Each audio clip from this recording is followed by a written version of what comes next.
What's up, Internet? Welcome to Once Over. I'm Cayley, and today we're going to be giving the once over to the Slumber Party Massacre. Well, life goes on after all, and eating makes me feel best. When I feel bad, and boy, do I feel bad. Oh. There will be spoilers.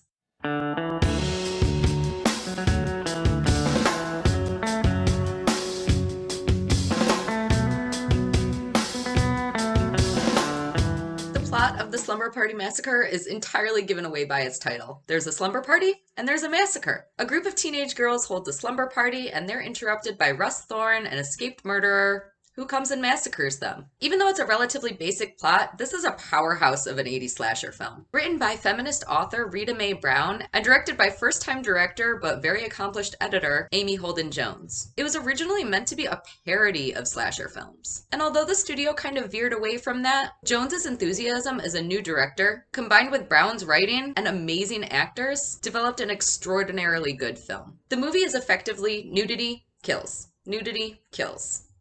Lather, rinse, repeat. And I am all for that. But it's even more compelling to see these tropes so perfectly executed by a female writer and a female director. Many people find this film overwhelmingly feminist, which is a rarity in the genre. In order to delve into that feminist flair, we have to talk a little bit more about the killer Russ Thorne. He has pretty much no interest in being stealthy. In fact, he's so bad at being sneaky that it's actually kind of commendable that he gets in as many kills as he does. What's the damage? 6 so far. 6 even. He lugs around a huge-ass power drill, which is number 1, hard to hide, and number 2, extremely phallic. He wields it like he is literally controlled by his own dick. In the end, Valerie effectively castrates him by cutting his weapon in half. For being a simple movie, there's a lot to love. First of all, it's super fast-paced. There aren't a lot of dull moments in its short runtime of 76 minutes, but there is an awful lot of action. What we did is deserve this. I think we died and went to heaven. Within the first 5.5 minutes of the film, we get to see boobs and a relatively gruesome kill. Not only that, but because it's so simple, it's a movie that you can just kind of turn your brain off during. However, it's also ripe for analysis, which tons of people choose to do. I'll be honest, I like it so much because I don't really have to think about it. One of the things that I really appreciate about this film is that the female characters, a lot of the ancillary characters, end up having blue-collar jobs. So for example, this woman is a telephone repair woman, and this woman is kind of like a general handyman. She fixes both the coach's peephole and she's building a shelf for her. 80s slasher films tend to stick to the stereotype that women should be either in the kitchen or in the bedroom, so it's refreshing to see that Slumber Party Massacre does not do that. In fact, this movie even showcases a really healthy relationship with women and sexuality. We see this when Valerie talks with her little sister about her burgeoning interest in sex. In contrast, we see the two hornball teenage boys leering into windows to try to get a glimpse of the slumber party without having consent and having no productive conversations between the two of them about why sex is meaningful. They're effectively unwanted voyeurs. In fact, the two boys are almost as much a threat to the slumber party as the killer is. You could almost consider the true evil of the film to be the male gaze or female objectification. I also really enjoy that there's not a lot of discussion about the motive of killer Russ Thorne. He doesn't even talk until the end of the film when he explains that he's killing the girls by saying, Pretty. Takes a lot of love for a person to do this. You love it. You know you want it.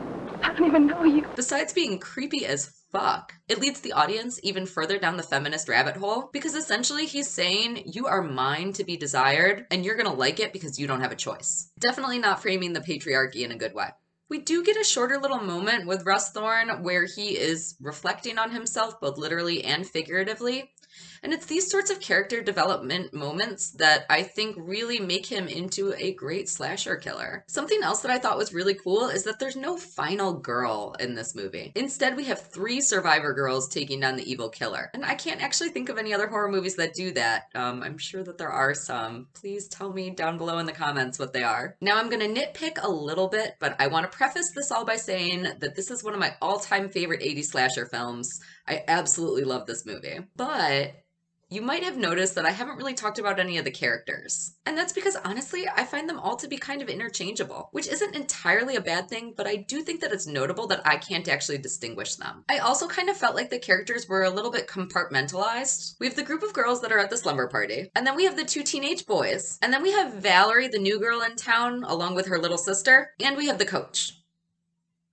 I don't necessarily know that we needed all that interplay between the groups. I think Valerie probably could have been lumped in with the slumber party girls, and I don't really know that the boys added any value to the film. And honestly, the coach was kind of weird. Like, in the middle of the slumber party, they just call her up and ask her a question. I know that I was never doing that with any of my coaches or teachers or anybody in school that was an authority figure. That's weird, right? If I had to remove one part of the film, it would for sure be Valerie's little sister, Courtney. She's just snotty, and for me, she just doesn't drive the plot or add enough character development to be worth it. Something else that's notable is that there's an awful lot of off-screen kills. Usually this sort of volume of off-screen kills would bother me a ton. But in this movie, it doesn't bug me so much because we still get a plethora of gore and tons of awesome post-kill shots. So with all that being said, I would definitely give this movie a 6 out of 7 thumbs up. Maybe even a 6.5. Super fun, super fast, super gory. I love it. I haven't actually seen the remake yet, though. Have you? What do you think about it? Let me know. Thanks for joining me for this review. If you haven't already, I would love it if you subscribed, and I can't wait for the next one.